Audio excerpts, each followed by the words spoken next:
Hello guys, welcome to my YouTube channel. It's name Anglo study channel. दोस्तों, आज के इस वीडियो में आपका स्वागत है। और आज के इस वीडियो में जो प्रीपोजिशन की क्लास है पार्ट 2।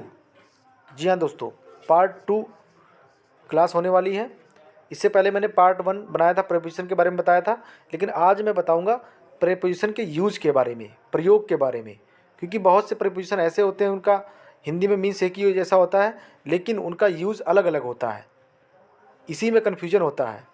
वो कन्फ्यूजन पूरा दूर हो जाएगा इस वीडियो में देखने के बाद।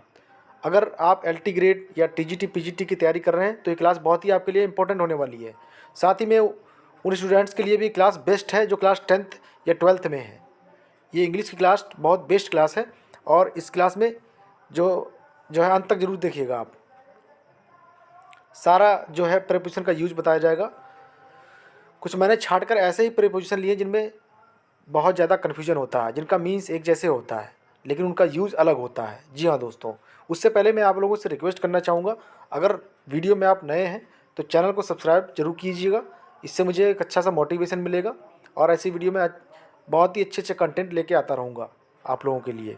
चलिए दोस्तों, देखते हैं यूज ऑफ प्रीपोजिशंस। पार्ट 2 है। अगर इससे पहले पार्ट 1 नहीं देखा है तो उसका लिंक जो है डिस्क्रिप्शन में आपको मिल जाएगा।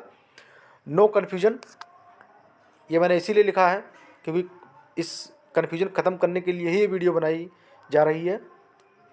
जैसे कि समझते हैं कुछ प्रमुख प्रीपोजिशन के अर्थ एवं प्रयोग। सबसे पहले जान लेते हैं इन और ऐट का प्रयोग। यानी कि दोस्तों, इन और ऐट का प्रयोग, इन और ऐट का मीन्स सेम होता है जैसे कि में, ठीक है, लेकिन इनका प्रयोग दोनों का डिफरेंट है, अलग अलग है। इन का प्रयोग बड़े नगरों, राज्यों तथा देशों के लिए किया जाता है दोस्तों, ठीक है। और उसी के साथ ऐट का प्रयोग जो होता है वो छोटे स्थानों के लिए किया जाता है। अब इसको हम एग्जाम्पल से समझेंगे। जैसे कि मैंने एग्जाम्पल लिया है, खुद ही मैंने अपनी हैंडराइटिंग में इसको बनाया है।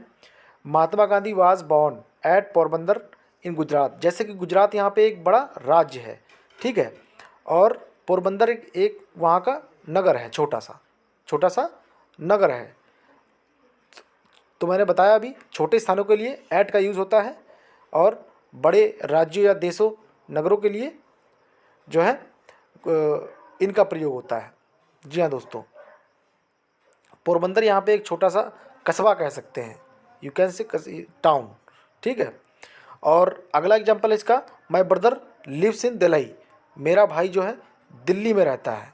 जैसे कि दिल्ली एक बहुत बड़ी सिटी हो गई, it is capital of India. तो यहाँ पे जो है इनका प्रयोग किया गया है। My mother is at home. Home जैसे कि मैंने एक बहुत ही छोटा होता है, तो एट मेरी माता जी है घर में है। तो ये आपको इन और ऐट का कन्फ्यूजन दूर हो गया होगा। जैसे कि मैंने बताया अभी कि इनका प्रयोग बड़े नगरों, राज्यों तथा देशों के लिए यूज किया जाता है और ऐट का प्रयोग छोटे स्थानों के लिए किया जाता है। ये आपको भली बात समझ में पड़ गया होगा। अब आगे बढ़ते हैं, अगला प्रीपोजिशन देखते हैं कौन सा है। अगला है दोस्तों ऑन तथा अपॉन के प्रयोग में अंतर। जी हाँ दोस्तों, ऑन तथा अपॉन के प्रयोग में अंतर बताऊंगा मैं। दोनों का अर्थ पर या ऊपर है। कहने का मतलब ऑन का मतलब पर होता है और अपॉन का मतलब ऊपर होता है, लेकिन इनमें अंतर क्या है।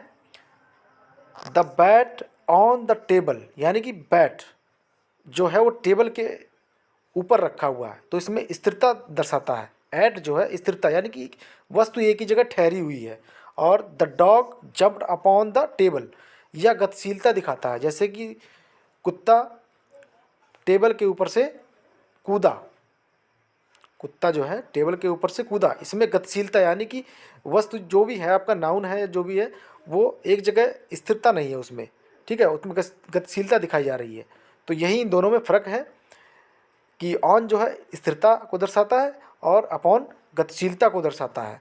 आगे बढ़ते हैं इसी के साथ इन तथा इनटू का प्रयोग जानते हैं दोस्तों। इन तथा इनटू का प्रयोग, दोनों का अर्थ है में या अंदर।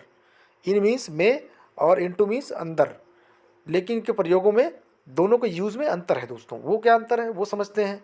माई फादर, बहुत ही बेसिक से मैंने सेंटेंस लिए हैं एग्जाम्पल, जो कि चाहे कोई भी 10th से लेके किसी बड़ी क्लास का बच्चा देखे उसको बड़े अच्छे से समझ में आ जाएगा।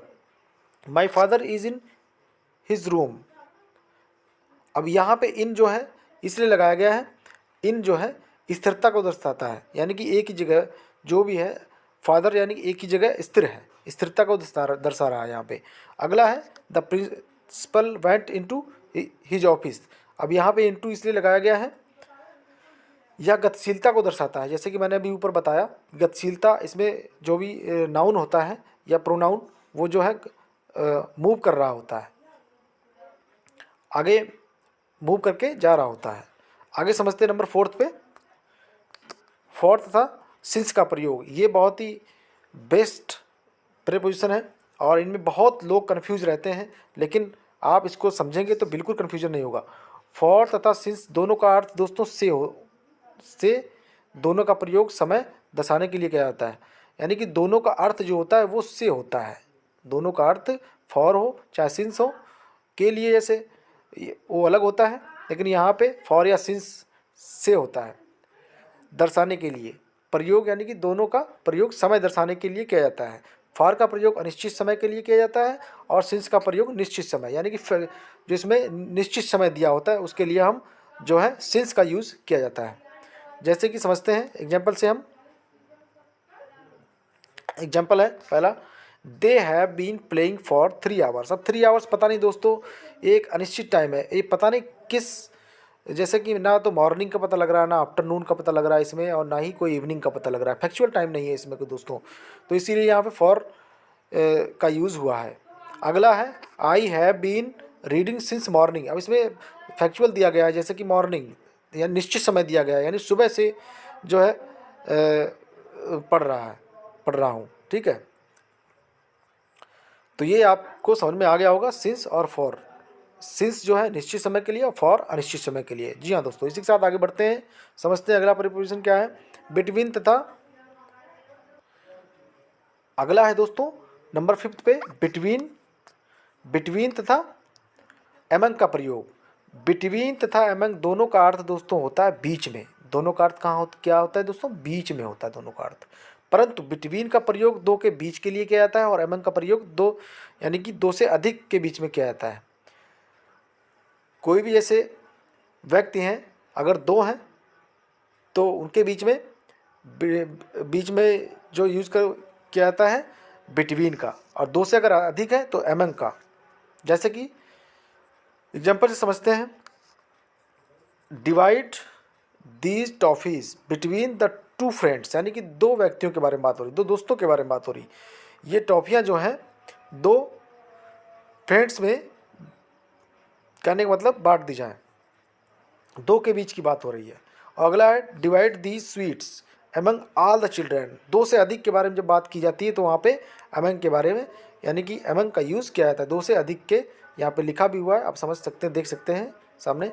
तो ये आपको समझ में आ गया होगा कि बिटवीन दो व्यक्तियों के लिए यूज किया जाता है दोनों, और जो है एमंग का प्रयोग जो है दो से अधिक के बीच में के लिए किया जाता है। और इसी के साथ अगला समझते हैं नंबर 6 आफ्टर। अगला है दोस्तों आफ्टर और बिहाइंड। बिहाइंड का प्रयोग, ठीक है।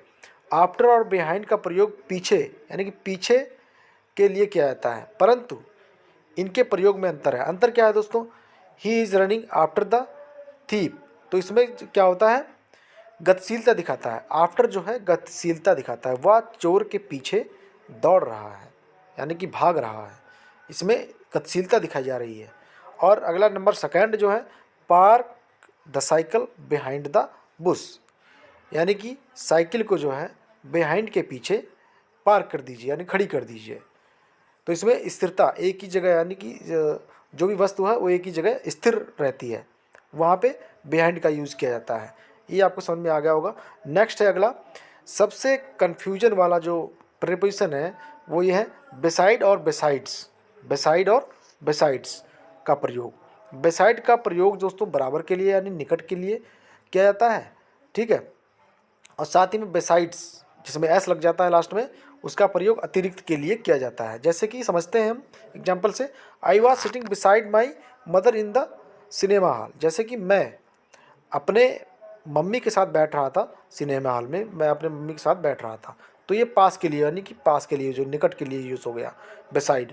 और साथ ही में बिसाइड्स जो है ये being praised he was given a cash reward, प्रशंसा करने के अतिरिक्त जो है उसने जो है कैश भी इनाम में दिया। तो ये दोस्तों अतिरिक्त यहाँ पे कैश के प्रशंसा के साथ कैश भी रिवार्ड मिला उसको, ये अतिरिक्त के लिए बेसाइड यूज़ किया गया। तो ये आपको समझ में आ गया होगा। बेसाइड जो है वो जो पास के लिए यूज़ होता है, निकट के लिए यूज़ होता है, बेसाइड्स अतिरिक्त के लिए यूज किया जाता है। दोस्तों ये प्रिपोजिशन थे कुछ जिनमें आपका कन्फ्यूजन शायद दूर हो चुका होगा। ठीक है दोस्तों, वीडियो अगर आपने देखी है पूरी और ये वीडियो वाकई में आपको पसंद आई है तो चैनल को सब्सक्राइब करना ना भूलें। ठीक है दोस्तों, और साथ ही बेल आइकन प्रेस करें और इस वीडियो को ज़्यादा से ज़्यादा शेयर करें। जी हाँ दोस्तों, ताकि मैं और भी कंटेंट अच्छे अच्छे लेके आता रहूँगा। Thanks for watching.